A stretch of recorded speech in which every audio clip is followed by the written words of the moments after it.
Bismillah walhamdulillah wa salatu wa salam ala rasulillahi. Pertaining to the issues of fiqh, one of the things that we have to understand that gives us an insight as to why it is that at times we find differences between various books in the same madhab with regard to the conditions of the salah and so on and so forth. What invalidates the salah is because these issues come back to what we call ishtihad. Uh, but the differences are not so wide that it leads to a lot of confusion, but it does have an effect on how we judge the salah to be valid or invalid. And we'll clarify that within the next sessions. The other thing is that when we consider something to be wajib, in general, the definition of wajib is that which must be performed, and if it is performed, it's rewarded, and if it goes unperformed, then it is punished. Is the general standard definition that's found in the books of usul al-fiqh for what constitutes a wajib or an obligation. And haram, in this case, is the opposite of wajib, in that it is that which is prohibited, and if performed, leads to punishment. And if there's an intention for non-performance, leads to reward. When we go back to the reality of what wajib is, it comes from the language. Okay, the concept of wajib primarily comes from the language of the evidences. So, in simplicity, uh, in a simple or in a simplistic presentation, the idea is that when we go to the Quran and the Sunnah, if we see the language of command, do this, don't do that, that type of thing, but really do this, don't do that, it falls under prohibition.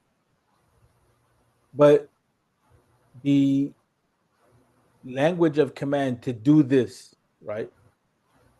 If it's connected with a punishment, if it's for non-performance, if it's connected with a reward for performance, then usually it is that which is considered to be wajib unless there's some sort of proof that comes along to show or to indicate that there's some leniency that can be taken. To show that there's some leniency that can be taken. Uh, when your parent tells you, if you don't go to the kitchen and clean the kitchen right now, I'm going to punish you. Right? You get this sense of, I have to do that or there's going to be a punishment. But then you can find some leniency in that maybe another statement may be made, you or your brother, one of you, need to go clean the kitchen, right? And then from there, you find, oh, there's some dispensation. I don't have to necessarily clean the kitchen if it's the case that my brother cleans it. Or somewhere along the line, you get this sense from some other statement that's made. If you need to do your homework, then do your homework. Somewhere along the line, you begin to see that it is a recommendation and it's not an obligation. There's a way that it is that we look at the language and we look at the proofs and we determine what's an obligation, what's not an obligation. So that goes back to like if there's something that we are individually obligated to do or it's wajib, but somebody in the community takes it and does it, like That's janaza that's the and collective, because obligations generally in the fiqh, basically when we're talking here, we're talking about actions, the actions of a Muslim, right? Some things may overlap with belief, but in general, or the belief may be at the foundation, or akida may be at the foundation, but most of this discussion pertains to action. When we talk about what's an obligation, what's not an obligation, in general, that pertains to actions, the acts of a Muslim. That's why in Islam, a lot of weight is put on action more than it is put on the concept of theorizing and this type of thing, right? That doesn't mean that Islam is without its encouragement of thinking and reflecting, and and doesn't that doesn't mean that Islam does not value the intellect. It does, but there's action has a lot of weight, putting into practice what it is that we believe at the core. Even if you look at the Hadith Jibril, when you look at the side of the pillars of Islam, what are the pillars of Islam? Belief is included under the pillars of Islam. The majority of the pillars in this case, or the cornerstones of the deen, are action oriented, right? The belief is the basic foundation, right? And if you look at the aspect of the hadith of Jibril, where the definition of Islam is somewhat described. If you look at the hadith of Mu'adh bin Jabal, when Mu'adh is being sent to Yemen and to call his people to Tawheed because his people already believed, then you see what is being asked of him in the hadith is like, if they believe in the basics of La ilaha illallah, then call them to the Salah, right? And so on and so forth. And you see the call is okay. Once that basic belief is set, then you push towards implementing uh or calling the implementation of a certain actions. So when we talk here, we're talking about action. Most of the fiqh is talking about action. So then the scholars, they divide action in generally two types: that which the individual is obligated for performance, and that which falls on the community, right? And what that means, which has its own issues in definition, and we'll talk about it in a second. But what that means in general is that there's a collective burden that's placed on the community till that action is done, right? And the difference between it and the individual obligation is that if anyone from the community takes it on as a practice, then all of us are alleviated of having to do it. Whereas an individual obligation, another person can't take up our responsibility for the most part, right? We have to keep to our responsibility, right? It's not something that is can be passed off, or it's not something that can be done for us. You get the difference between the two? yeah, I'm just thinking of like an example of The example would be, the basic example that's drawn is the adhan, making the adhan. okay. We can all pray salah at the same time, but can we all call the adhan at the same time? That type of thing. Generally no. One person calls the adhan, and everybody else kind of just listens. Right? And there's a whole series of commands uh, that fall under that collective obligation, Like burying somebody like or Salatul yeah, Janaza, Salatul Janaza and the burial, or Janaza as a whole, the salah and the burial, or the salah and the washing of the body, all of that type of stuff. It falls under the collective obligations. But if someone were to perform it, then everyone else would be alleviated. Now, what comes up as a problem is that at the end of the day, who's going to do it? And mhm. so that's one of the issues in that classification that, especially in today's time, has created a problem, because in the past, when you had kind of like an Islamic government type of idea, then all of those things would be accounted for under the government. The leader would appoint people to do these things, right? And so what happens is that now who's going to perform? Because there's a lot of collective obligation. Yeah. Who's going to perform these obligations? And that's where the question comes back to, you know, well, doesn't it fall back on Fard al-Ain again, or Fard the obligation on the individual? And it's true. That problem first was introduced to me by Dr. Taha Jabir, rahmatullahi alayhi, rahmatan wasi'ah, Mm. who was one of the great scholars of usul al-fiqh in the last age, recent time, or last, century, so to speak. So, and that has remained an issue of discussion among the scholars of usul al-fiqh.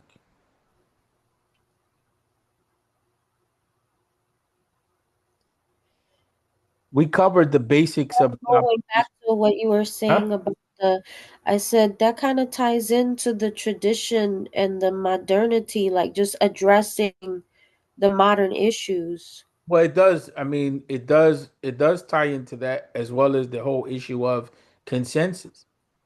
Right? Is a consensus possible among the Muslims? Right? The idea of consensus, if it's is it still operational or not?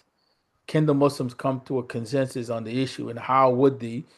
That is a contemporary issue, because with the population explosion in the Muslim Ummah, when you have so many Muslims that have been born, you're no longer restricted to just a village or a small city or a small region. So that's what has made the whole issue of Muslims coming to a consensus. Consensus here would be a collective agreement in which the leading body of the Ummah doesn't differ. No one differs. They all come to a unanimous agreement. Is that possible in today's time? In many ways, it could be possible to create a mechanism for it, right? But at the end of the day, it still remains within the realm of possibility and not actuality. So when it comes to collective obligations, the same thing. It could be possible that in a particular region, you have the Muslims come together and they establish Eid as a collective obligation. But what usually happens is that it falls back on the individual masjid or a couple masajid, because of the failure of being able to agree to the course of action or the time of its implementation or some other politics that comes along. So that's why collective obligations and the issue of consensus, or the issue of agreement, which is a little less than the consensus, all become problems. Instead of being just challenges, they become problems because of the level of division. And so the more divisiveness and the more diversity of opinion that exists, the more controversy that exists, Yeah. the less possible it is to easily implement collective effort, because then you have a community that's fragmented. The Quranic position is unity, working, at least working unity. Ta'awunu. Ta'awunu is the command in the Quran, and ta'awun is not just collaboration and cooperation. Ta'awun is actually aid and support each other. I don't know of a word that comes to mind immediately in the English language that can be an equivalent for it. Mm. Be benefactors to each other. It's still within the realm of charity, right? The capitalist system doesn't really look too kindly on that type of concept. The communist system is a little more open to that idea, but still in Islam, uh, it's not boxed in by either of those. So we have individual obligations, we have collective obligations, but the spirit is to be a benefactor and support for others. right? And so that's why from iman is if a Muslim is in need to be yani fi aun of your al-aun is to be that support and that aid, for your brother, your sister. That's a value that is very dominant uh, in not only in the Muslim belief, but it also comes into what is considered to be the law, so to speak, and how we're supposed to deal with each other. So it's a little different than the way that Western, uh, Westerners have ethics and then they have law. No, for us, this stuff kind of overlaps a little bit. We have a different way of seeing it, right? So Right. the whole collective issue becomes a problem. Now, I want to end with just reading this section that here he lists, we covered the wajibat, we covered the obligations, and we remember that we covered that principle that all speech is sunnah, except three, and all actions are fard except three. So here, we continue, and he says that from the sunnah of the salah, sunnah here means not necessarily the sunnah of the Prophet Muhammad sallallahu alaihi wasallam. The sunnah of the Prophet Muhammad is much more expansive. It covers those things which are an obligation and those things which are recommendation in the salah. Sunnah in the terminological usage or how it is that the scholars of fiqh understand it, it means the opposite, pretty much, or I shouldn't say the opposite, it means that which is a non-obligation, right? It means that which is a non-obligation. If it's going to be an opposite, is the opposite of that which is makruh or disliked. But he lists 20 things that are considered to be under the category of sunnah in the salah. Some of these things are outside of the salah, but most are inside of the salah. Like, for instance, the establishment of the iqamah. The ruling of the iqamah here is given the position of being sunnah, right? Uh, is given the position of being sunnah.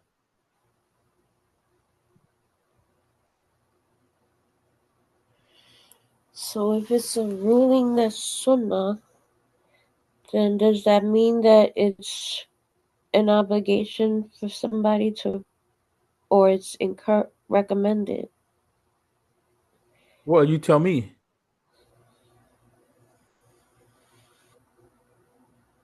Um,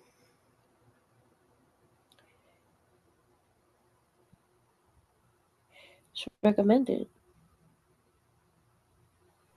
Hold up. Can you repeat that again? If it's a ruling what in the sunnah?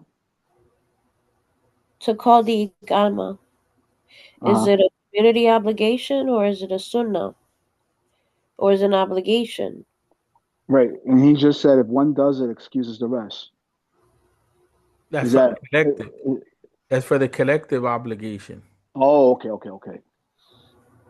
But hold on, wait a minute, wait a minute. I'm also going under the. All right. So I'm gonna go under what somebody told me, and I don't have the proof for this or nothing like that. But they said if the Akama was called at one place, or no, the Adan was called at one place, But we're not all dealing we have with to. the adhan here. Stick Okay, to this issue. We're okay, okay.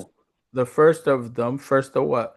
Actions which are categorized as sunnah is making the iqamah. It's a sunnah. Now, ironically, now to your point, which it has relevance here, is the question of, so what about the adhan?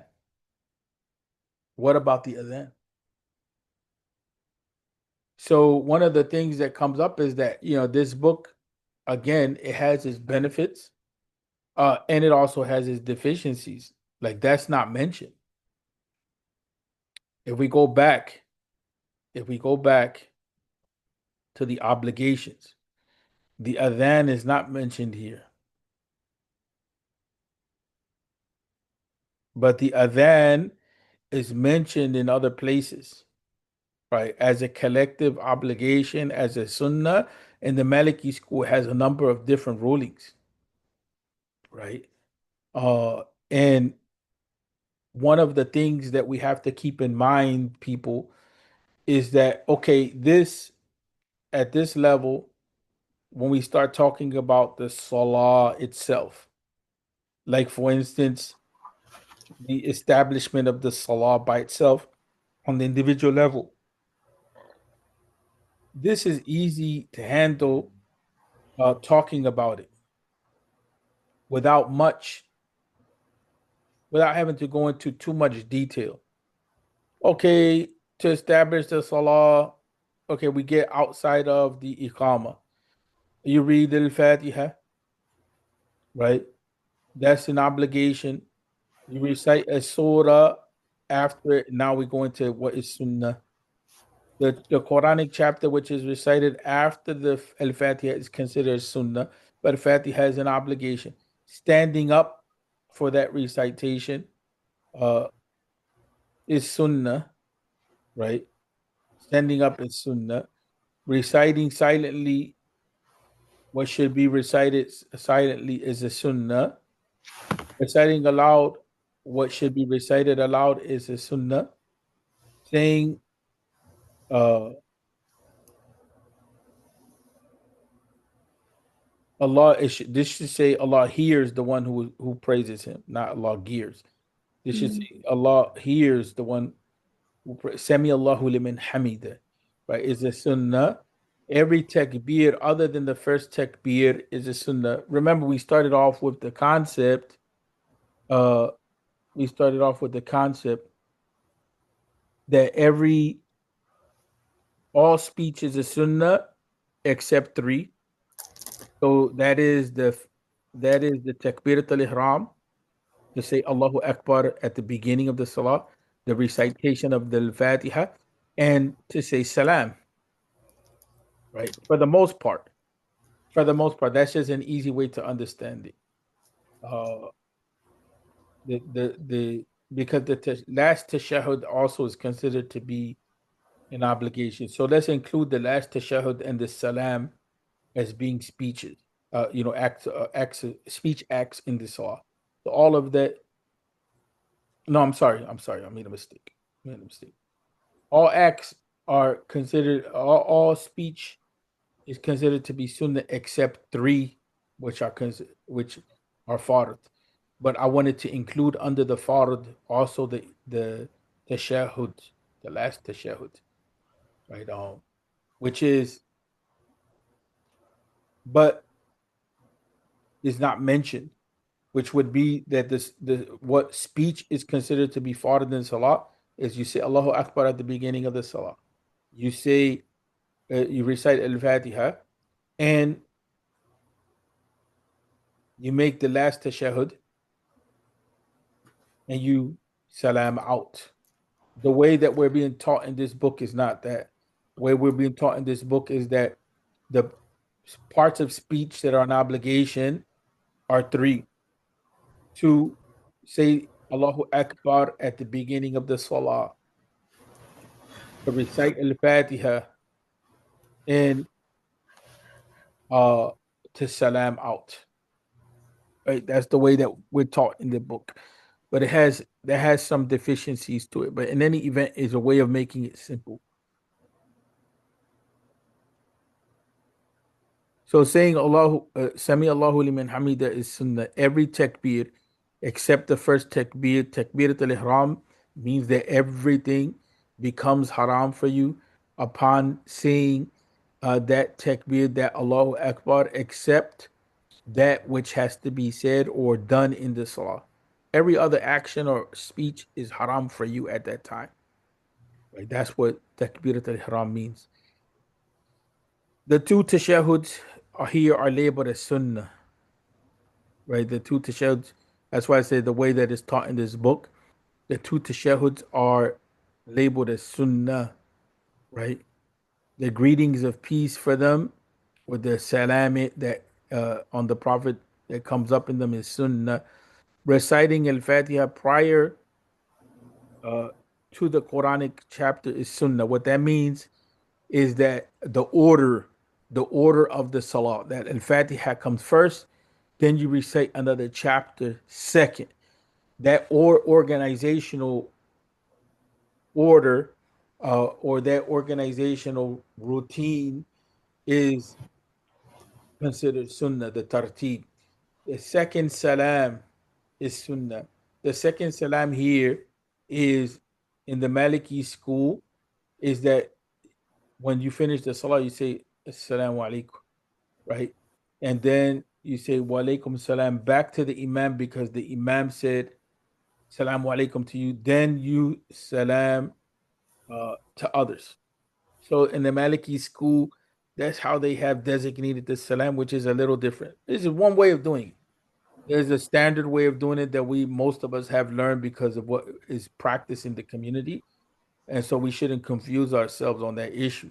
But there's another way of doing it, and this is the way that the Malikis uh, do it, and that they break up the salam into three parts if it corresponds, meaning that if you're praying in a group. So you end your salat with salamu alaikum, and then you say wa alaikum salam to return the salam of the imam. And then if there's somebody to the left, you turn to the left and you say salam alaikum. So the turning to the right is returning the salam. Like when you say salam alaikum, you're facing the qibla. Then you turn to the right and then you say wa alaikum salam to the imam. And then you turn to the left if somebody's there, and wa alaikum salam to the person that's there to your left. The reciting aloud of one salam where he and the one next to him can hear him is a sunnah, sending the blessings upon the messenger of Allah sallallahu alaihi wasallam at the end of the tashahhud is a sunnah. Making prostrations upon the nose is a sunnah. Right. Oh, I'm sorry. Here I made a mistake in number 9 because I said the greetings of peace for them. Right. Uh, that needs some clarification from the Arabic. That needs some clarification from the Arabic.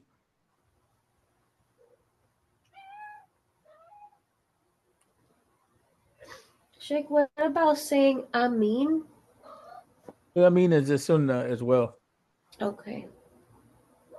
Yeah.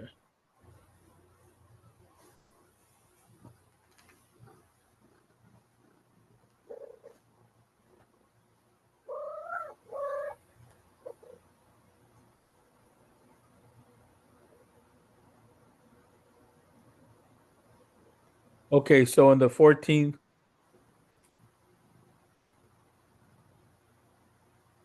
so what was missing here is that the saying it out loud, the salawat here, in sorry, hold on a second, was missing here in this section is to say it out loud. Okay, what's the difference between this number 9 and number 14? Right. What's the difference between the two?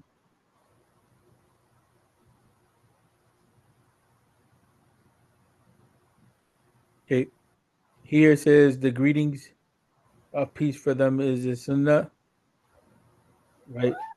And then here it says sending the blessings upon the prophet, upon the messenger, uh, sallallahu alaihi wasallam, at the end of the second tashahhud, the sunnah. So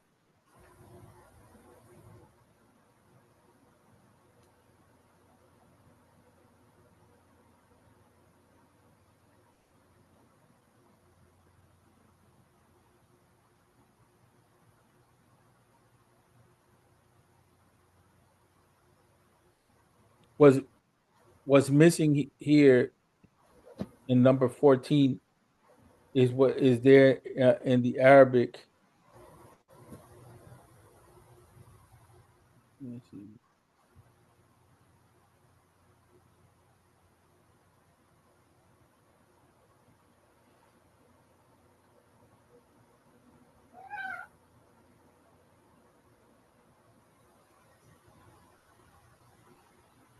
No, there's something that I'm not catching here.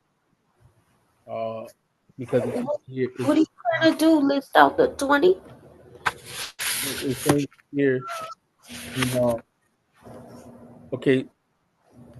So number nine, it says التشهدان sunnah, right? And then it says التسليمة لهما sunnah. So here it says right here, this is like let's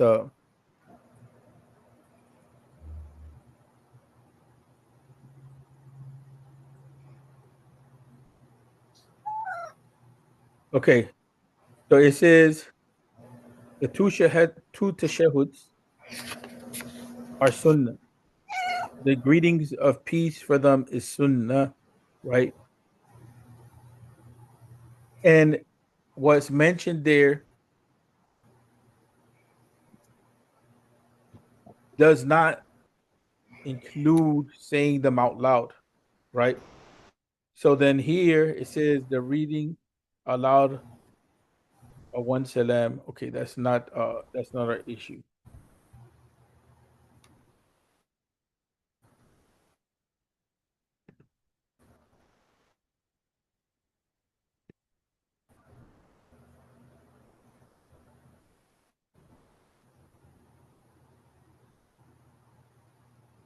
Okay, all of this is in one category here. Okay, this has nothing to do with us here. What we're looking at is what's in purple, what's in yellow, what's in green. What's the difference between them? In this case, it says the two tashahuds are sunnah. Then within the tashahhud, we send salawat on the Prophet Muhammad sallallahu alaihi wasallam. That's sunnah. Here Mm-hmm. it comes back to the point and it says, sending the blessings upon the Messenger of Allah sallallahu alaihi wasallam at the end of the second tashahhud is the sunnah. That's where uh it doesn't make sense. Is a repetition.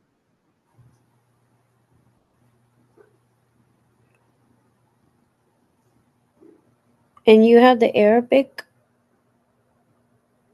Yeah. So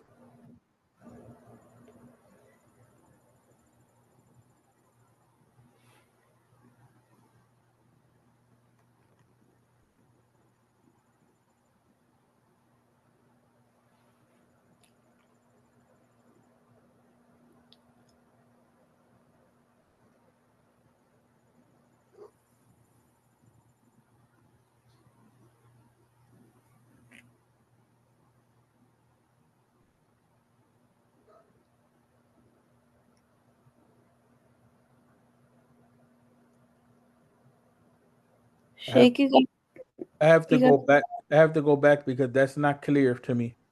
It's not clear to me what he's saying there, and it doesn't. It's not clear 100% what he's saying. The making prostration upon the nose is a sunnah. What's the obligation is to prostrate on the head. Making prostration upon the two palms is a sunnah. Making prostration upon the tips of the feet is a sunnah. So if any of those things you mess up on them in salah, your salah is still valid. right. It's deficient, right? It's just deficient. But if you don't prostrate on your nose, your salah is valid as long as you prostrate on your head, right? So, but when you prostrate, you're prostrating on your head and your nose. That's clear. So now this is something that's outside of the salah to take a sutra or to which some people talk negatively about the Salafi da'wah, and there's things to talk about, but this is one of the points that they revived to put a sutra other than the one Yeah. following the imam, meaning by that the one praying alone, and the imam when it is feared that someone may pass in front of them is a sunnah. That was not being practiced in the madhab, even though it's in Mm-hmm. the madhab. Many people were not practicing this, to the point where now this is standard in some masajid where they actually provide you with some sort of sutra. Yeah, you go to The the orange, they got like sutra boxes. yeah, the least it should be in thickness This is the description of the lance. Uh, and this is a description of the sutra. I'm sorry. The least it should be in thickness is the thickness of a lance, and the least it should be in length is an arm's length. It should be clean and firmly fixed without being a cause of confusion for those praying. So all of this here, in reality, some of these things here, these last two things, are outside of the salah, right? The first thing,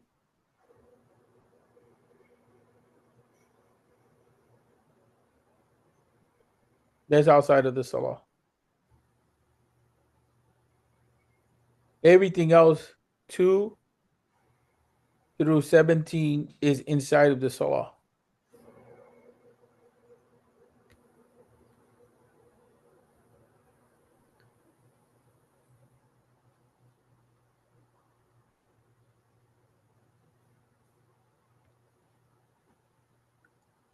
So in reality, here 15 things that constitute the sunnah, right? Within the salah. The other things are outside of the salah. So you're saying it's a total of 15? What's in the salah? Oh, okay. What I put in pink, let me put it to you this way.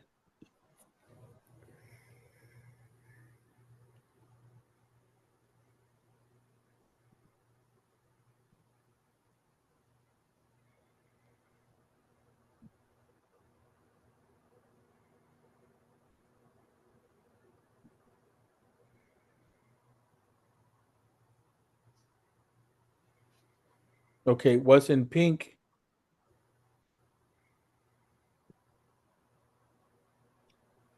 What's in pink is not part of the salah. Internally, is associated with the salah externally. Does that make sense or no? So that's two things. Yeah. Because you highlighted one. No. You highlighted number 1, 18, 19, and 20. So that's 4 things that are outside of the No, salah. not 4 things.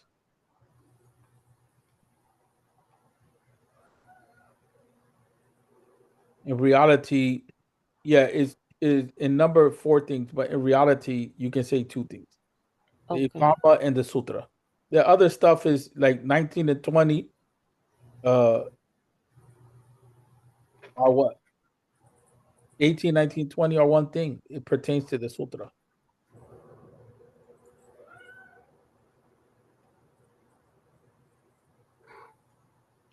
He just detailed it out.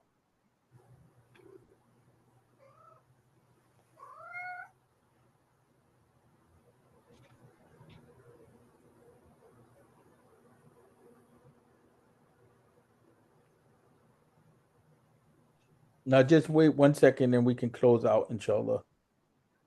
Okay.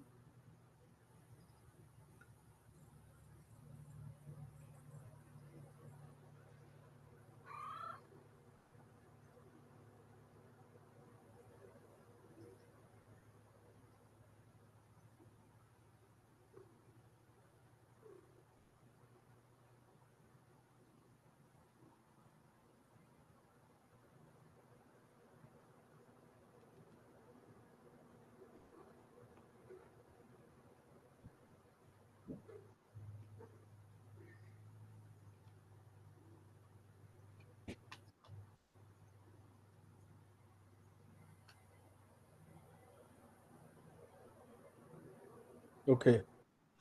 So,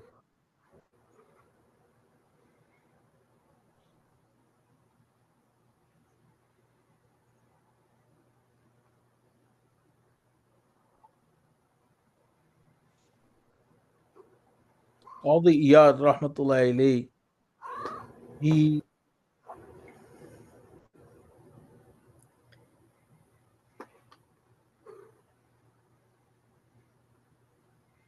he lists 20 things to be from the sunnah of the salah. He includes the adhan, and then he mentions uh the differences of opinion regarding the adhan, that there's differences of opinion regarding the adhan of Jum'ah, that has his own discussion. Because of the adhan of Jum'ah, some practices are that there's more than one adhan. So he says that it's considered sunnah. Some say fard. The iqama for men is considered sunnah. The congregating in the salah, the congregating in the masjid for the salah is considered sunnah. The recitation of a surah in the last two rakat is considered sunnah. To recite out loud, if it is one of those salah in which salah is recite, in which the Quran is recited out loud in the first two rakat, uh, is sunnah. Like for instance, in Isha, in Jum'ah, in Fajr, and to be silent in the other salawat other than these is sunnah. To listen to the Quran attentively while it's being recited out loud by the Imam is considered sunnah. The recitation of the follower uh, in the recitation of the Quran of the follower and that salat which is silent, in which they're following an Imam, is sunnah. To recite the tashahudan is sunnah. To do it sitting is sunnah. To make takbir as one is transitioning, like going into a position of bowing or coming up from it, or is considered to be sunnah,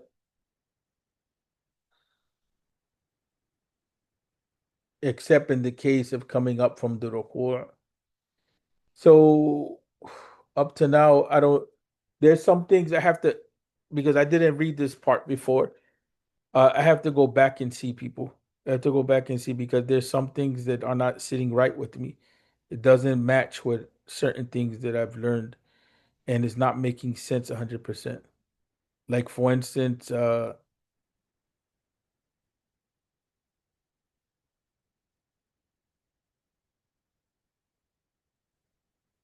like the issue of standing up for the Fatiha, that is not openly making sense to me.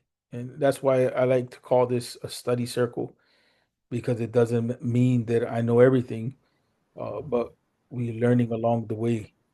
So that What does is he standing up for it? What is it referring to? it is referring to Al Fatiha. It is referring to the standing for the second surah after Al Fatiha. Sorry, for the second recitation of the second surah after Al Fatiha. Yeah, it, that's what it refers to. Now reciting. Now what doesn't make sense to me is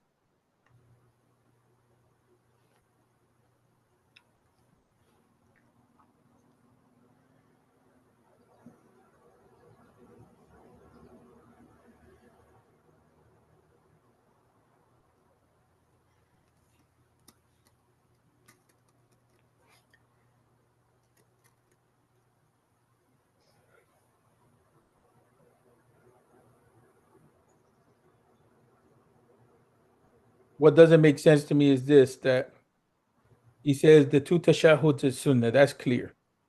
But let's put that out. Let's remove that from the group.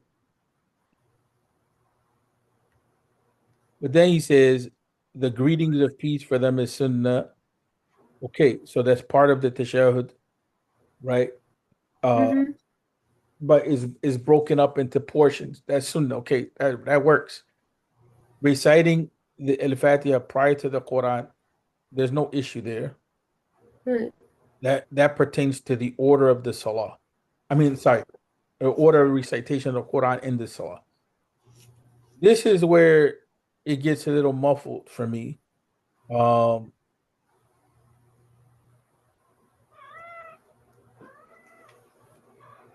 The second salam is a sunnah. That's at the very end of the salah, though. no, hold on a second.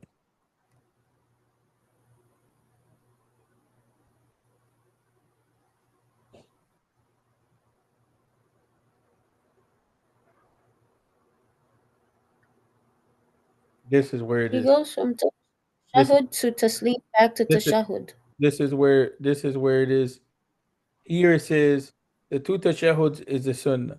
The greetings of peace for them is the sunnah. Okay, here it goes right here. The part that it kind of brought some confusion to me. Uh, and it could just be the way that I'm understanding it. Then he says, sending the blessings upon the messenger of Allah and grant him peace. And the end of the second tashahud is the sunnah. Well, we already said that here. The two tashahuds. Might be a typo, because it looks like he jumped from tashahud to taslim and then back to tashahud. The, the problem is that when you look at the Arabic, it exists in the Arabic. Mm, But it could be a typo. yeah.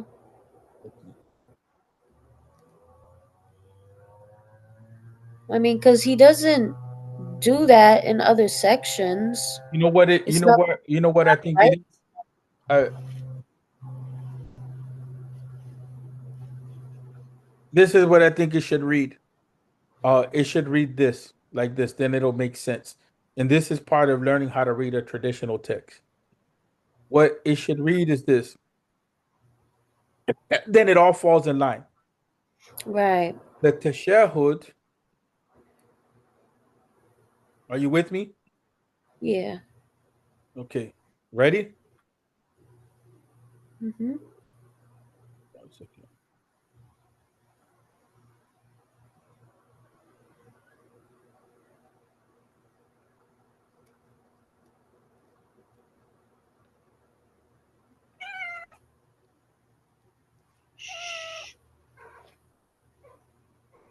Tell your cat not to talk in class.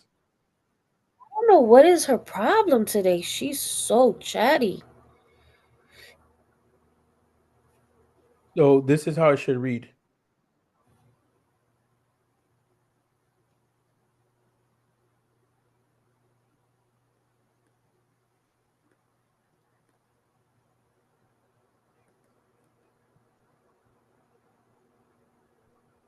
Are you there?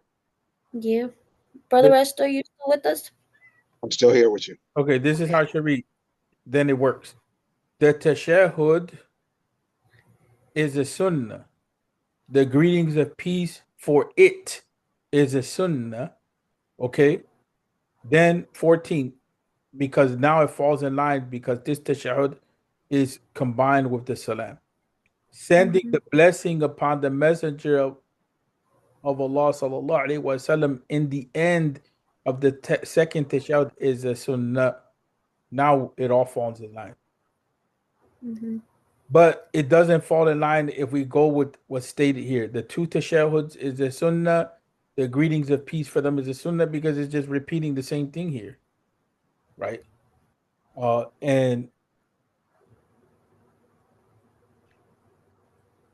And that doesn't make sense. Wait a minute. Hold up. Okay, when you do the first tashahud after the first two units, let's say, Right, yeah, you're gonna do it after 2 units, right. and then before the taslim. So yeah, okay. I think I hear. Okay, so like the first tashahud, you do it. You either gonna taslim or you're gonna get up for the next rakat, and then at the very end of performing all the units, after the tashahud, you're gonna send prayers upon the Prophet. You don't do it after the first tashahud. You only do it after the second tashahud. You could do it in the first as well, but Okay, you can considered do it. yeah, I've never done it that way. right. It's considered sunnah. You can do it, but that's what I'm saying here. This is what I'm telling you, right? What I'm saying to you is that this is the full. You have a you because the sighatu tashahud or the form of it varies. There's no one form. Okay, there's Right. multiple forms of how it can be done. But when what happens within madhabi fiqh sometimes is that you're limited to one form, but there's Mm-hmm. multiple forms. Again, when we start talking about maybe some of the positives of the Salafi da'wah, is this issue of opening up these types of conversations. Is there more than one way to do dhikr in salah? Yes. Is there more than one way to do tashahud in salah? Yes. Is there more than one way to do the adhan? Yes. Is there more than one way to do the iqama? Yes. When you deal with the madahib are just focusing on one thing to put it into practice. Right. It's trying to simplify it for you. Right. It simplifies it, but that doesn't mean that it's what? The only way. The only way. Yes. So That's that book that came out, Pray as You See Me Pray, the because benefit of that of Sheikh Al Albani's work is that it mm-hmm, shows you that there's narrations from more than one way. The anti-madhab sentiment in it is not valid. It's very anti-madhab, right? But the fact that it shows you that there's more than one way, narration wise, that's right. beneficial. But as you mentioned, right, as you mentioned, is essential, and that is that the madhab simplifies for you to practice, because if you have 4 or 5 ways of doing something, you know what I'm saying, at a certain point in time, you're going to come, so that what do I practice? You can learn Right. all five. You can say, yeah, practice all five, but that's not simplifying the system for you. It's not making it easy. Okay. Mm-hmm. So, like this now, we clarified the confusion. Okay. Yeah. At least the confusion that I had. Maybe you didn't have it, but I had that confusion. No, I didn't understand what you were saying, but now I see it.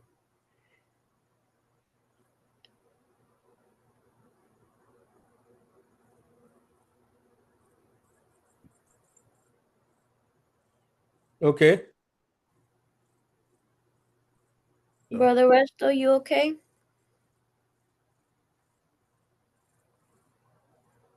Yeah, I'm good. I'm right here. I'm listening to you. okay.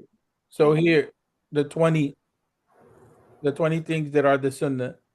So let's read them with clarity. They are, the first of them is making the iqamah, is a sunnah. The Quranic chapter which is recited after the Fatiha is sunnah. That's not internal to the salah. That's external. I'm sorry. I apologize. The the let's start again.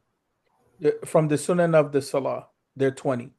The first of them is making the iqamah.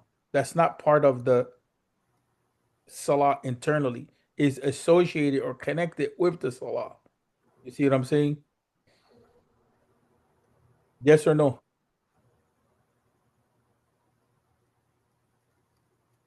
Yes or no what? Do you understand what I'm saying here? No. So okay, so let's state it again. Bismillah. From the Sunan of the Salah. Here, number one,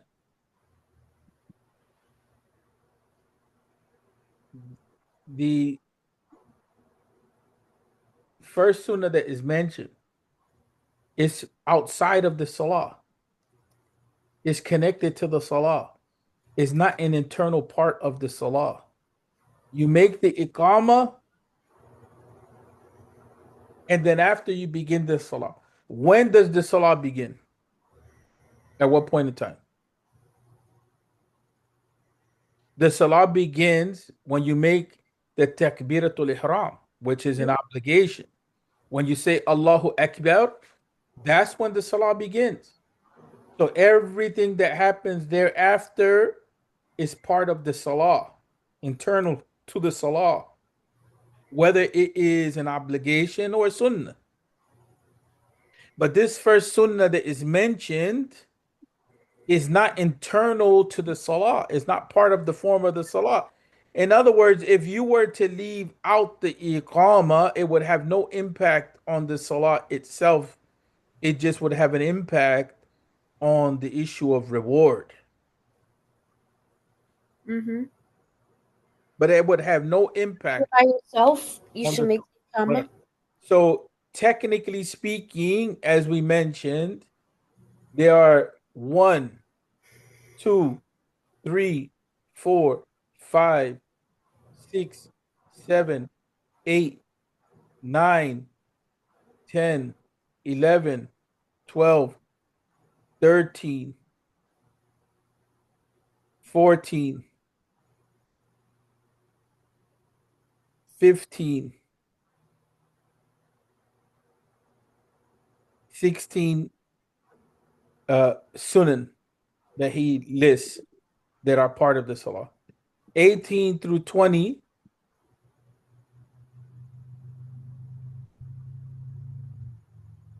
18, 19, 20.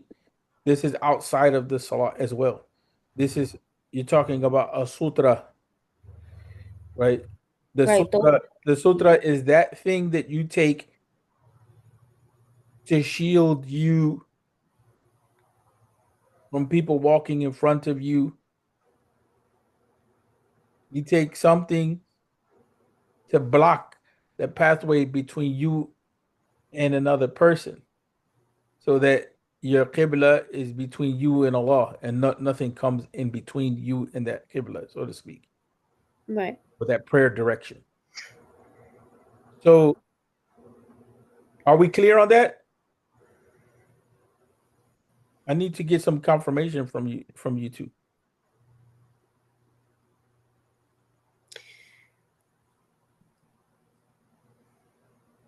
One, 18, 19, 20 are external to the salah.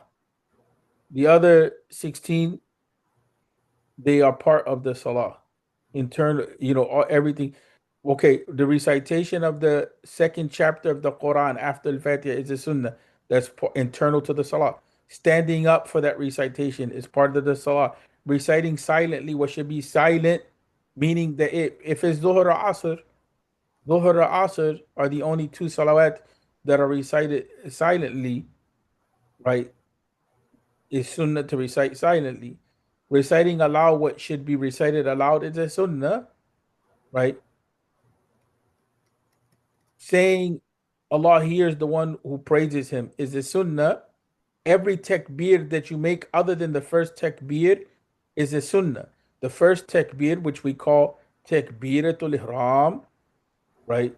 The first takbir, which we call takbiratul ihram, is an obligation.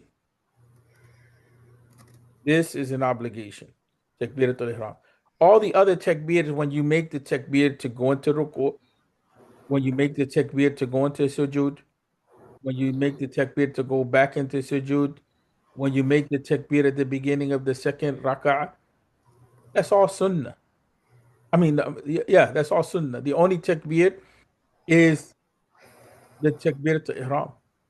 Even if you're That is praying and it's considered, all the only Jamaat. takbir that's considered to be wajib or an obligation is takbir to ihram, the first one. What did you say? No, I mean that makes sense.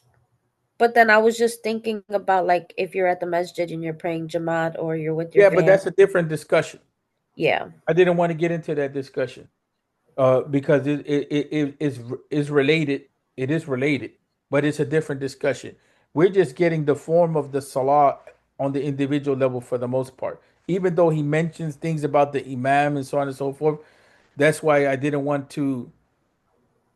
That's why if you notice, I blocked this out here, Mm-hmm. right? So Right. For I, the one I, from I blocked this out because this part of the salam has everything to do with salaming in congregation, right. right? So I wanted to just highlight that point, right? It's not just like a normal salam. Mm-hmm. The normal salam would be the salam that you do on the individual level by yourself.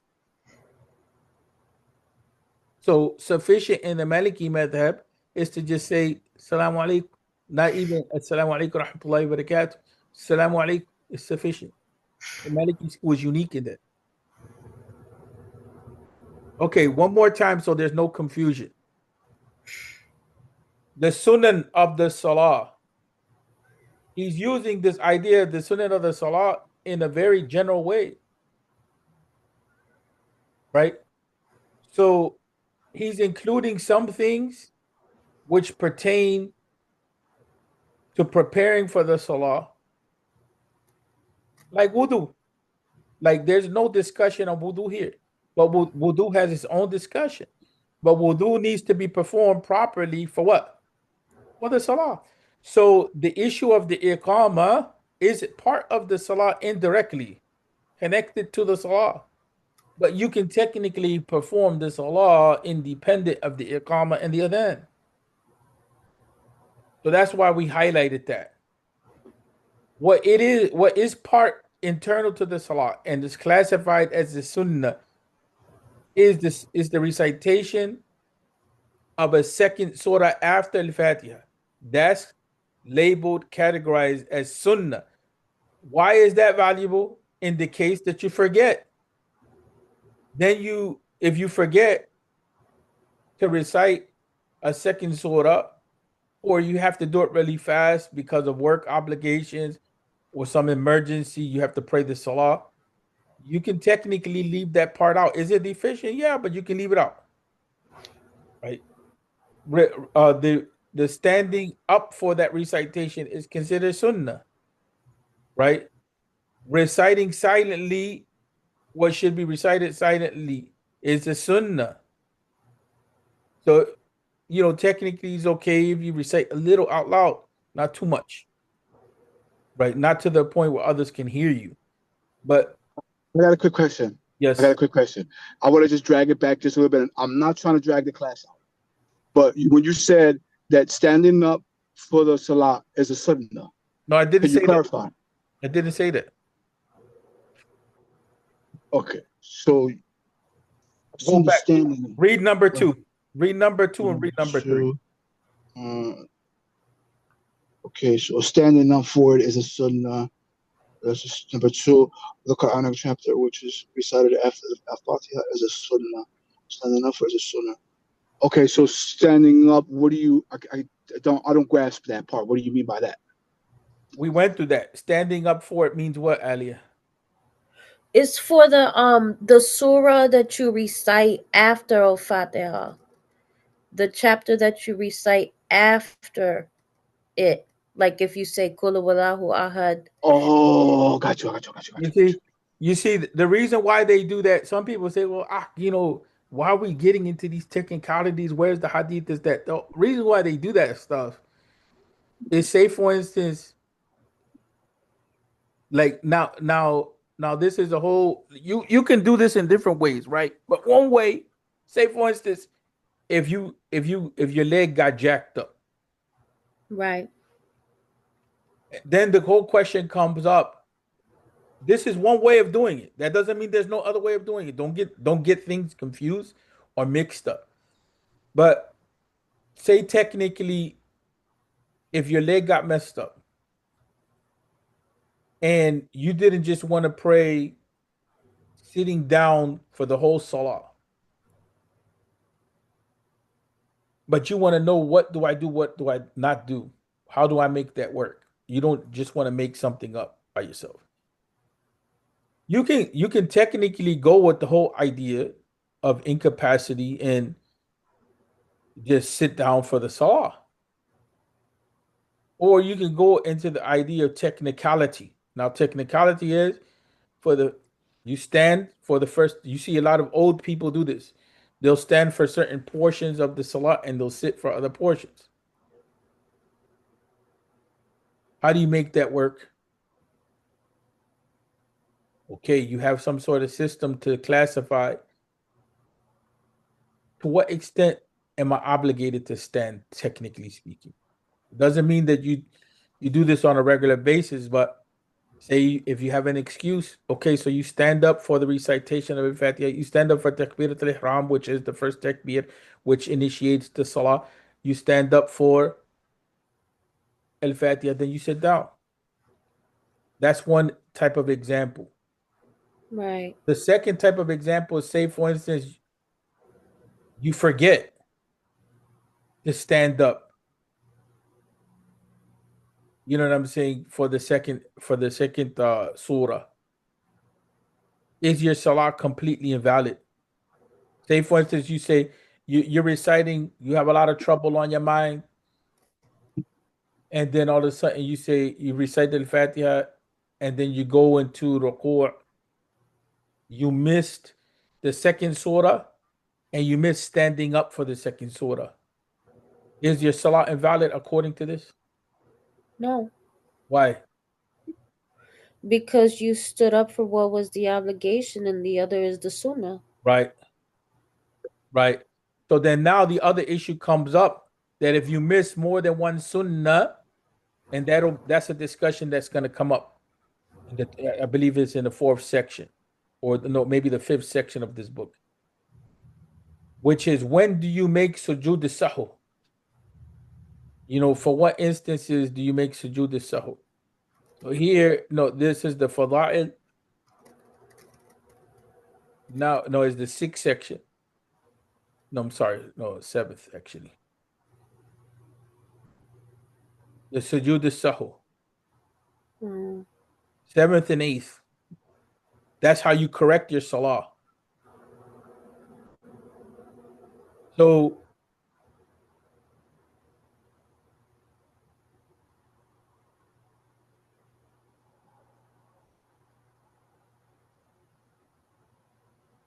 I feel like I lost you all. No, I feel like I lost Resto. I'm with you somewhat. I'm with you. It's just what that one part got me. I was listening to you. The language, we have to get used to the language. That's why we had to go back and correct the language. Here, number 8, it said the two tashahud is a sunnah. Well, first of all, even grammatically, it should be a sunnah. You know what I'm saying? Uh, if anything, it should be the two tashahuds are a sunnah, right? And it doesn't mix with the rest of the structure. It doesn't mix with the rest of the sunnah. And I know from studying this type of stuff as well. And I know when I read these books, and I've gone through the experience of reading them in Arabic, sometimes there's typos, like was mentioned by Aliyah. So the language itself, you have to work through it, right? That's why we try to take a little bit of time. You know, we have other conversations to deviate us, distract us a little bit, and then we come back to it, right? Some people don't like that flow, but it's a kind of a way to work with the knowledge, right? To make it a little easier. Um, in any event, at times the language you have to sit with it in order for it to be clear. So what's going on here is that the Sunnan, some of them are divided up into parts. Like in this case, the recitation of a second surah after Al-Fatiha, that's considered an action by itself. But your posture in the salah is another action. In reality, in reality, this is not considered an action if we want to be technical. This is considered a speech. And we started off, we said that all speech in the salah is sunnah, except 3.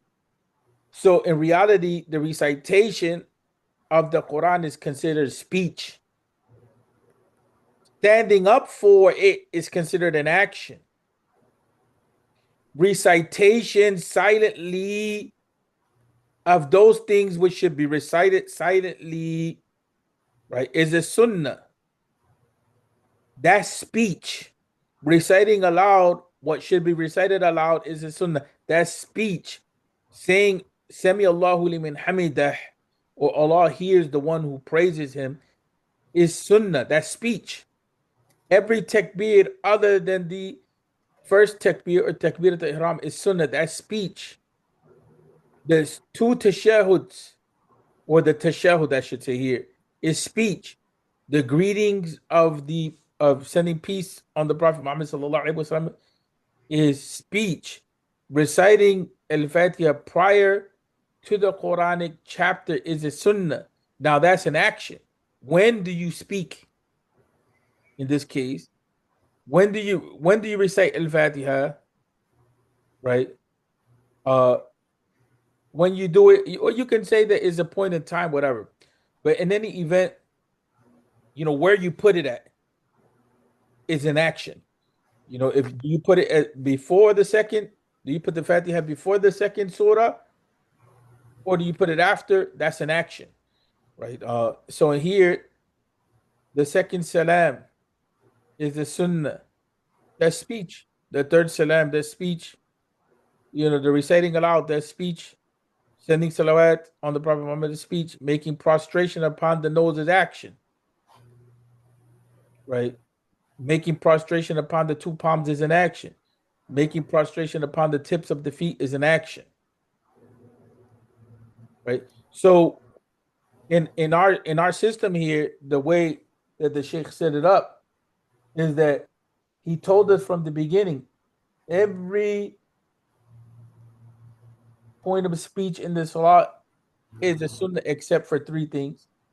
Every action is an obligation except for three things, right? But now, now you're starting to see some details come up with regard to the action. So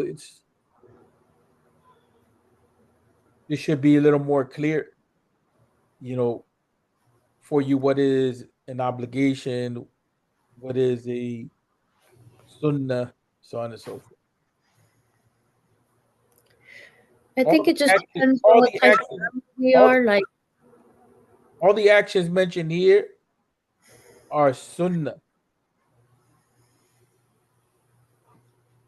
All of the actions mentioned here are sunnah, and there's very few of them. What did you say? no, I was saying for some of us, like having an actual visual representation is helpful. Well, you have to learn how to do that in your mind as well.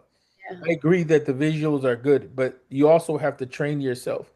So you think about the salah in your mind, and you put yourself, okay, imagine yourself about to initiate the salah. The first action that you do that is part of the salah directly is takbirat al-ihram. Is that a sunnah, or is that an obligation? Takbirat al-ihram. Which one is it? I think it's an obligation. No, that's not workable. That's not workable. Because once you do it, everything besides every speech besides the That's salah, not that's not workable. That's not workable.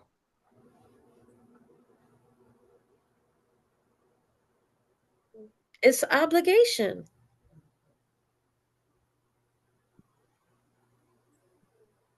Resto? Part of his obligation too, but I ain't gonna say too much. It is an obligation. She said she thinks it's an obligation. That's why I had an issue with that. Right. You don't like when I say I think.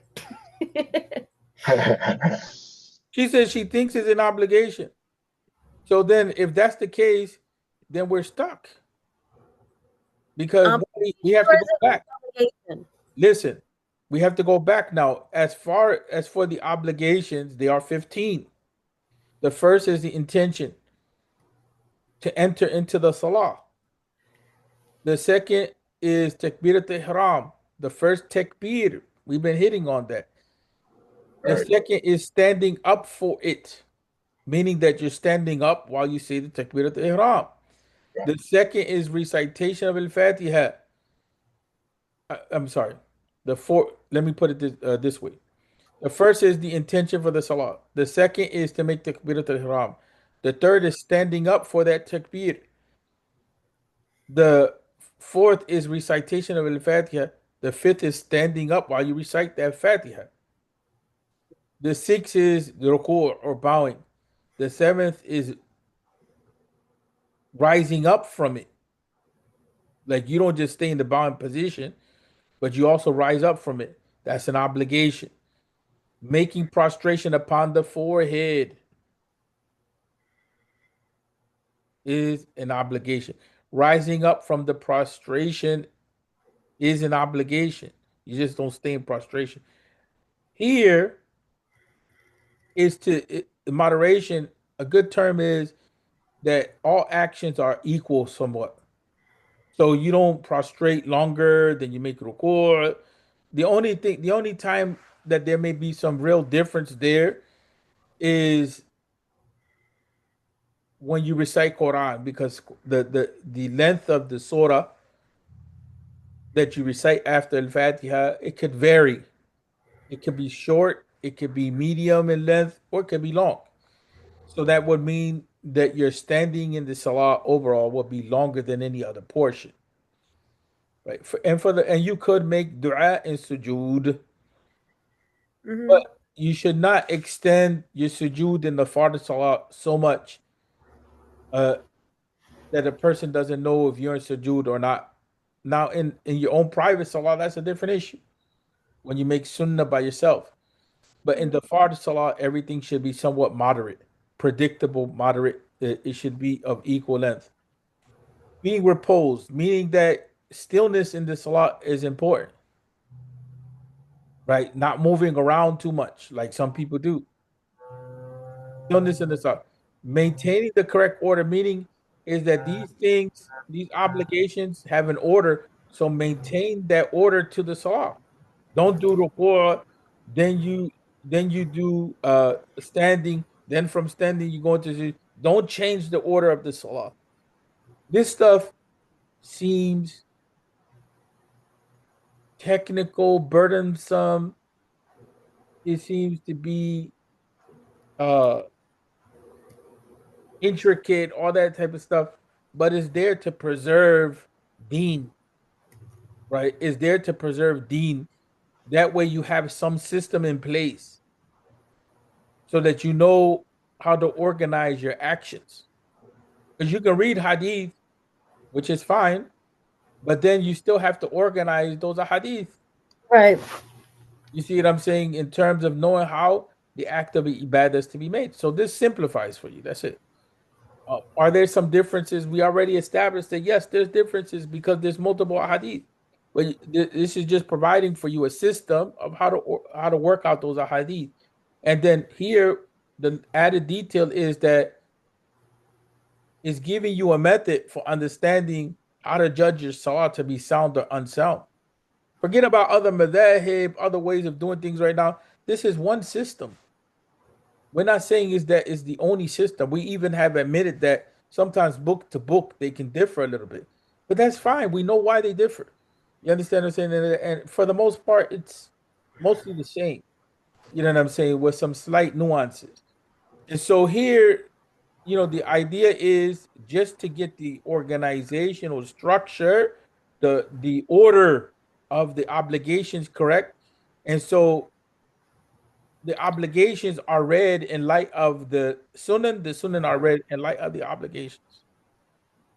Then lastly, uh sitting which is connected with the salams at the end of the salah is an obligation. The salams is an obligation.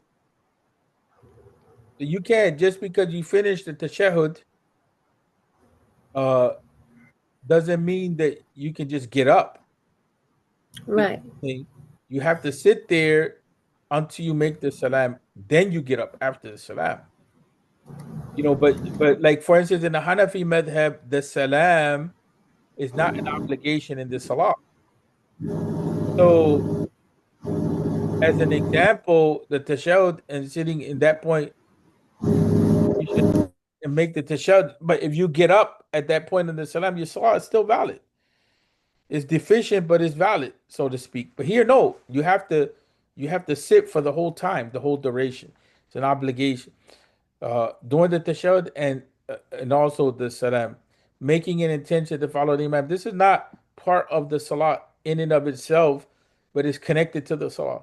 to make the intention to follow the imam. This is considering that you're in Salatul Jama'ah.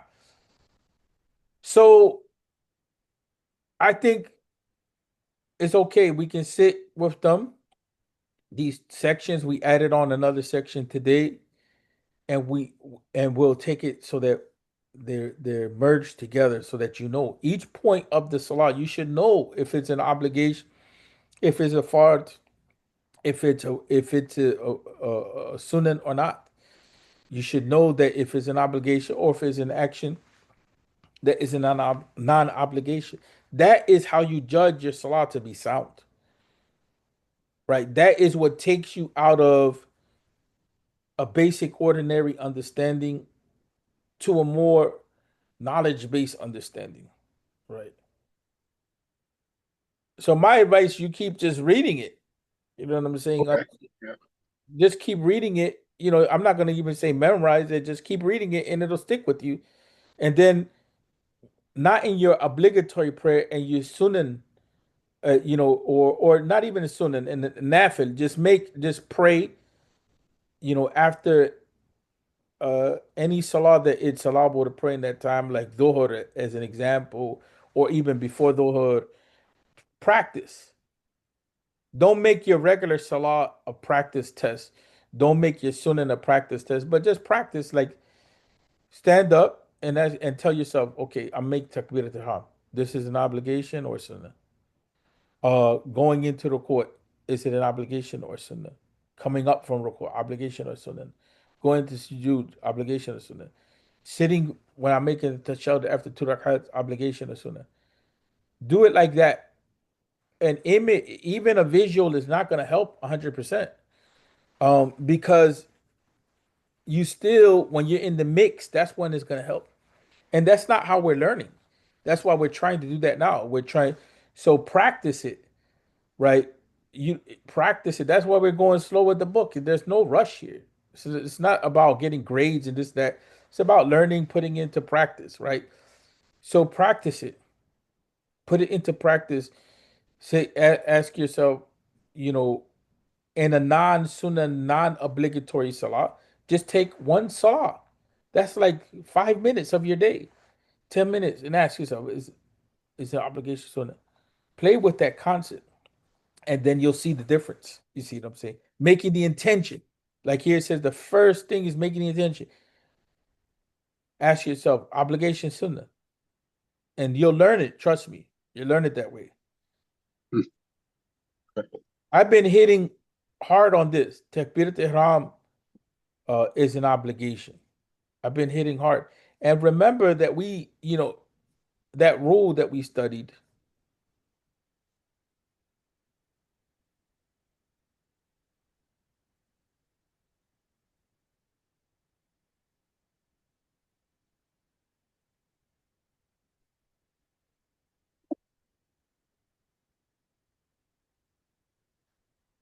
Here goes here. That's why this is what attracted me to the book. He divided the salah into 3 parts: words, actions, and that which is neither words or actions. Okay? So then he says, then realize that all of the words of the prayer are sunan except for these 3.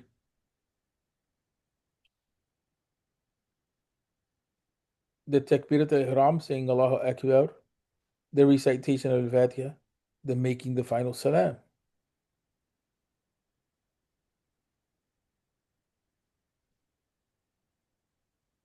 These things are obligations.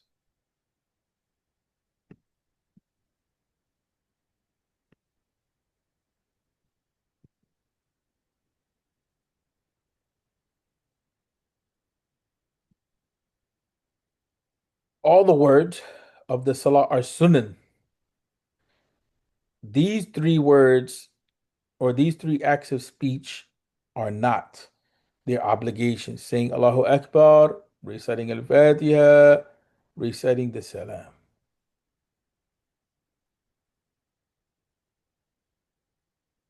All actions in the salah are farida, or fard or an obligation except three. Raising the hands for that takbir is not an obligation.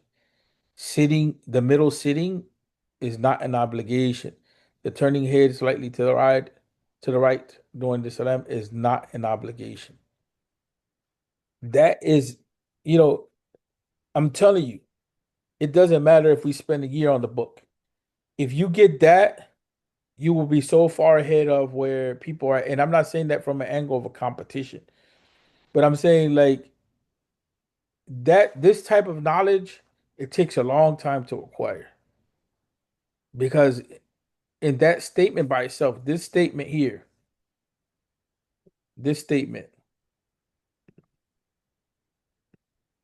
this statement here,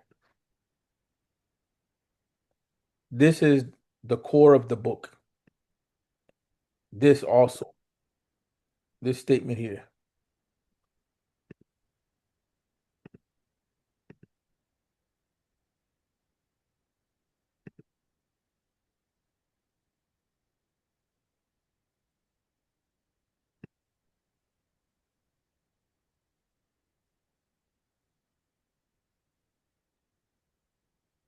Let's just put it like this. Those two statements. I mean, here.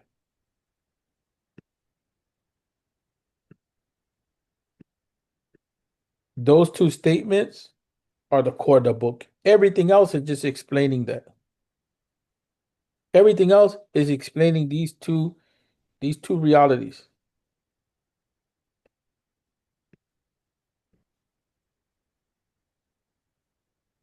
So in reality, focus on this. The prayer is divided into three words, actions, that which is neither action.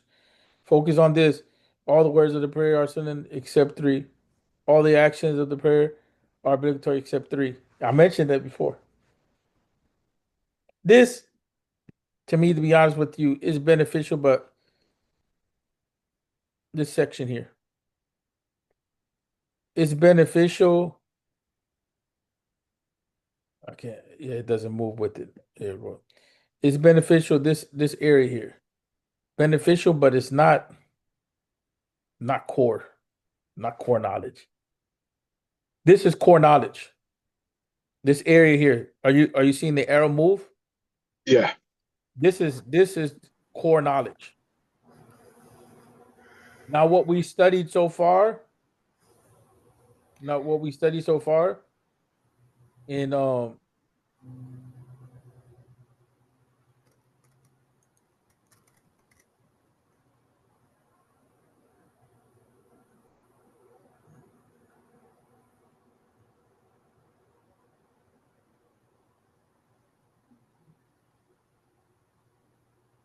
what we studied so far, like here, the prerequisites, the obligations, and today we looked at the Sunnan, right? All of that is just to clarify this area. The words, what are the words of the prayer? What are the actions of the prayer? You know, what are those things that are neither words or actions but are part of the prayer? And in reality, you know, it's not much that fall into that category. But the prereqs here are those things which have to be in place before the prayer can be established. The prerequisites for the obligations of the prayer. And here I mentioned this before, this translation is not good. It should be the condition for the soundness of the prayer. For here, the prerequisites. Prerequisites works here, but it doesn't work here as a translation point. It's just both of them are actually conditions. Conditions for the obligation of the prayer, conditions for the soundness of the prayer. But can we use another word here for condition? Sure. Yes, we can. Prerequisites works. Prerequisites doesn't work here, right? Uh, it's just because they're not something that come before, so to speak, and outside of the salah. there's something that we have to do. We can't. We have no say in this. I don't have a say if somebody's gonna be a Muslim. I don't have a say if I'm gonna reach puberty. I don't have a say if I'm gonna have intellect for the most part. It could be I get into a car crash, hit a coma, may Allah protect me. I mean, I don't have a say if I'm gonna get on menstruation. I'm not a woman. I'm a man. I don't get a menses. A woman doesn't have a say when her menstrual cycle is going to come, unless she's going to use some sort of preventative or onset drugs. But that's not normal. That's not the normal pathway of the human being. A woman doesn't have a say that there's going to be blood after birth that flows from her body. A man doesn't have control that he doesn't have that. Right? I don't have control. You don't have control. We don't have control over when Salah, the time of Salah, is going to come in. These are things that are outside of our control. That's why using prerequisites as a translation, I don't have an issue with that because it gives us that understanding that these things have to be there before the Salah, and also they're out of our control. But now this, for the conditions of the soundness of the Salah, there's 7. Purification, whether it's wudu or ghusl or taking a bath, because we need to remove the ritual impurity, so to speak. But the Muslim is not impure. Is the ritual impurity means you basically, let's just be really blunt. You had sex, you have to do ghusl. You know what I'm saying? Or you're on your menstrual cycle, you have to do ghusl. Or you had a baby, you had postpartum blood, you have to do ghusl.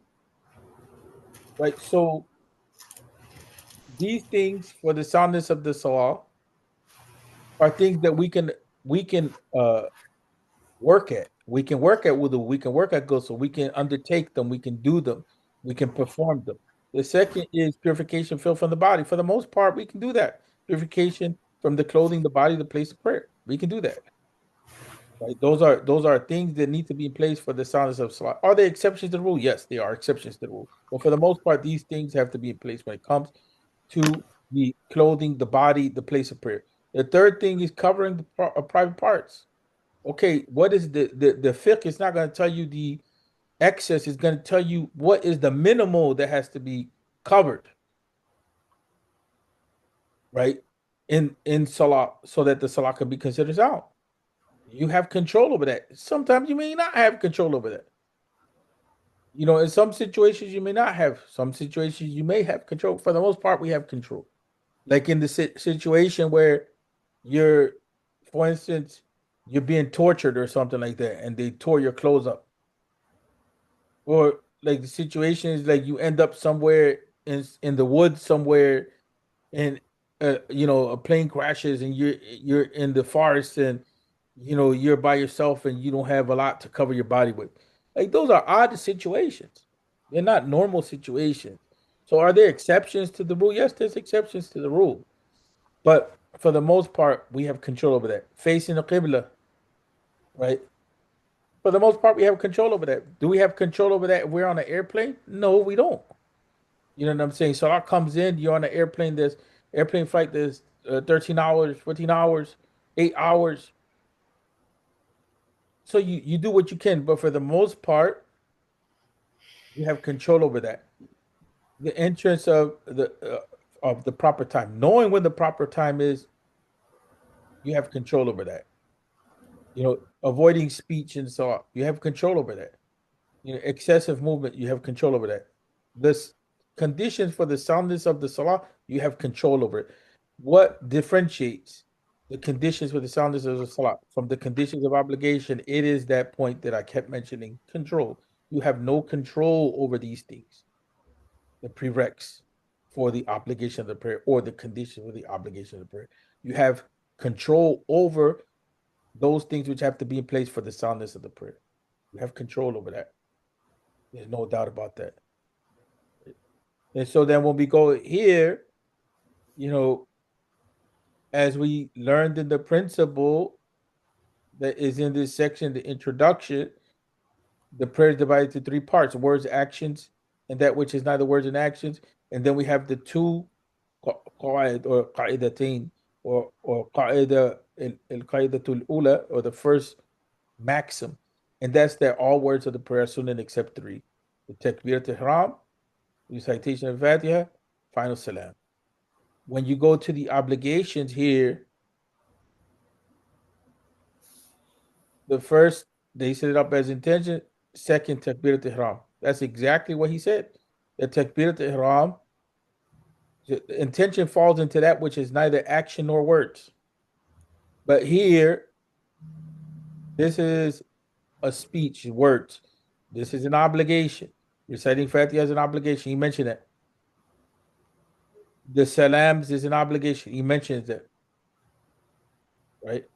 That all of the words of the prayer, I'm sorry, he made all of the words of the prayer are sunnah except three. This is the part that I want to focus on. The Takbirat ihram, recitation of al-Fatiha, and the making of the salam. That's the point that I want to focus on. So all the words are sunnah except three. These three things. And he mentioned them here. He mentioned them here.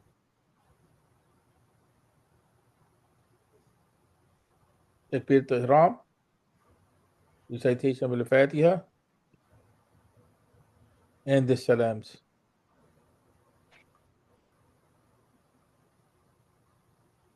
An example of what he said here,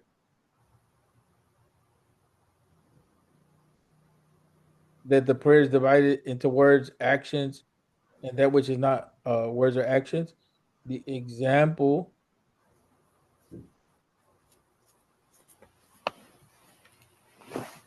is here the intention. The intention is neither words nor actions. In the Maliki school, you don't verbalize the intention like you do in the other madhabs. In Maliki school, is considered bid'ah. And the that's allowable in the Hanafi school and the Shafi school. Hanbali school and Maliki school considered bid'ah, which it is a bid'ah, to be honest with you. It's a bid'ah. It was not done.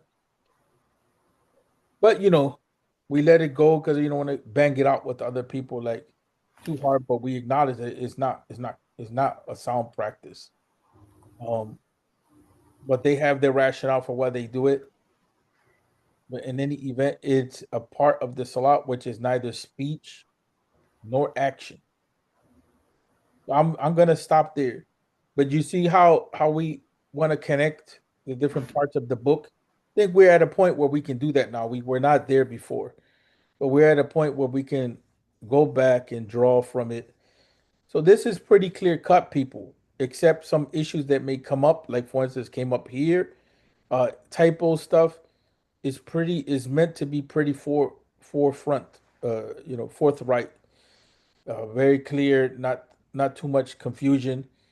And if there is, that's the role of being in a study circle, right? But alhamdulillah, we covered that today because part of what I'm working on too is correcting some issues that are confronted in the translation and trying to see how to better it. May Allah bless Sidi Muhammad Sharif for the massive effort that he made in communicating this tradition to the people in English. He did this at a time period where very few works were around. He was like a machine in terms of churning out. So it's notable that some Is he things will still be. alive? Yeah, he's still alive. Oh, subhanallah. You know, some things, even the Arabic, is being brought forth from manuscripts. See what he says here. Here ends folio number 1 of the manuscript form. So you have to read the manuscript, put it in Arabic, type it up in Arabic, type it up, translate it, type it up in English. A lot of work. A lot of work. Mm-hmm. You know what I'm saying? So here, see, this is directly from a manuscript. Here ends the folio of the Arabic manuscript. Wow. That's why sometimes you're going to encounter some of those issues like that, like we encountered.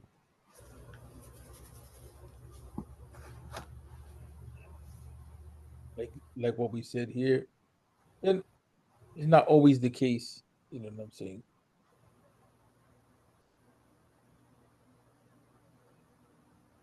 So hopefully that's a little clearer.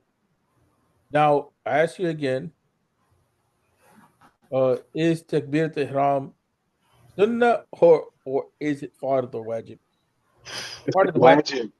Yeah, right. That's so this part, read this part well, people. The obligations.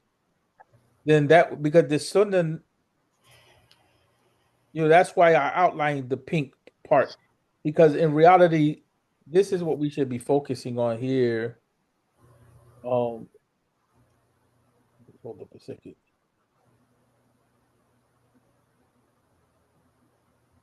In reality, in my opinion, especially at this stage, what's in yellow is what should be the focus. You can take a picture of that. Why? Because you're trying to figure out what the salah is. The other stuff is important, but it can come with time. You know what I'm saying? It's a little too much. Even this discussion here, in my opinion, even this right here, um,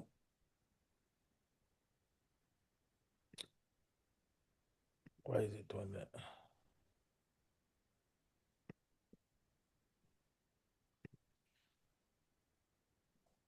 Even this here,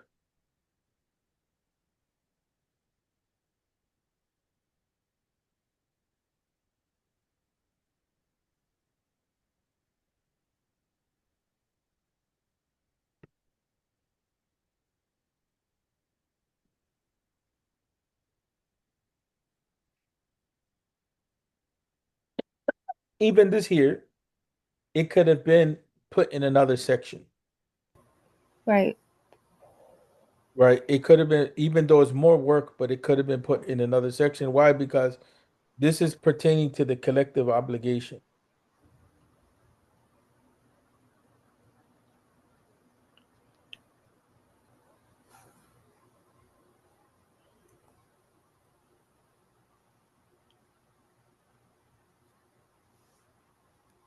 You see what I'm saying?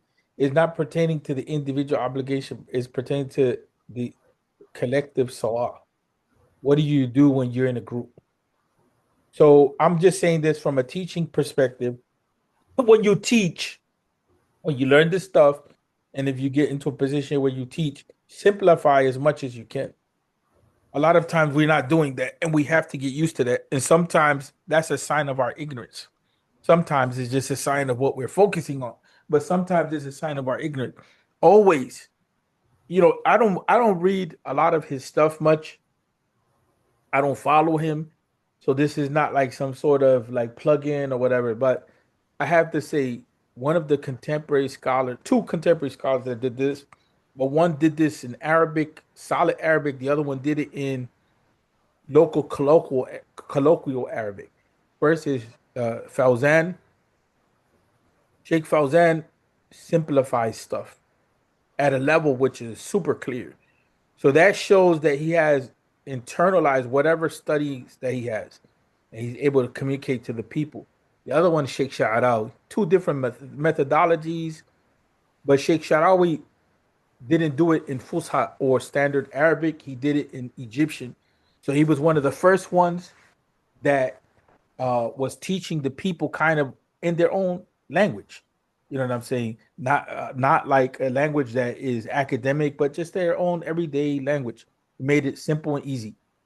And those are the signs of good teachers. Those are the signs of good teachers. When a lot of the scholars in Azhar, they will chart things out, they will summarize, they will simplify. That's a sign of a good teacher. Sheikh Uthaymeen always questioned, uh, and I'm giving you different approaches. This is not like just a Salafi approach or this approach. There's different teaching styles that come back to the same thing, which is making sure that the people understand. That is the principle that cannot be compromised. People have to understand. And so teachers, students, they have to teach themselves, practice how to communicate so others understand what's being said. Some of us are not good at that.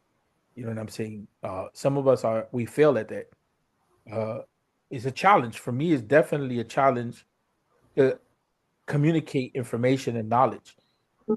Sometimes you want to be philosophical, you can't be philosophical. Sometimes you want to get into different opinions, you can't do that. There's mistakes that we make. Sheikh Uthaymeen, one of the highlight points, and he took this from Sheikh Saadi, is that he would question the students. And it was his form of like assessment. He would assess the students and question them. Hey, Abdurrahman, what does this mean, Abdurrahman? How are you doing, Abdurrahman? Like that. And then, he highlights the student and he talks to him in a very, uh, kind way, and that's what's necessary. So with that, we end people, inshallah. We spend a lot of time, but hopefully it's a little more clear. I mean, yeah, it's really helpful. I'm glad you. I think it was just a matter of reviewing what we had already learned, and then I think it's just on our own. We have to learn how to put things into our own words so that we aren't lost in the translation if our vocabulary is not, if it just doesn't register right away.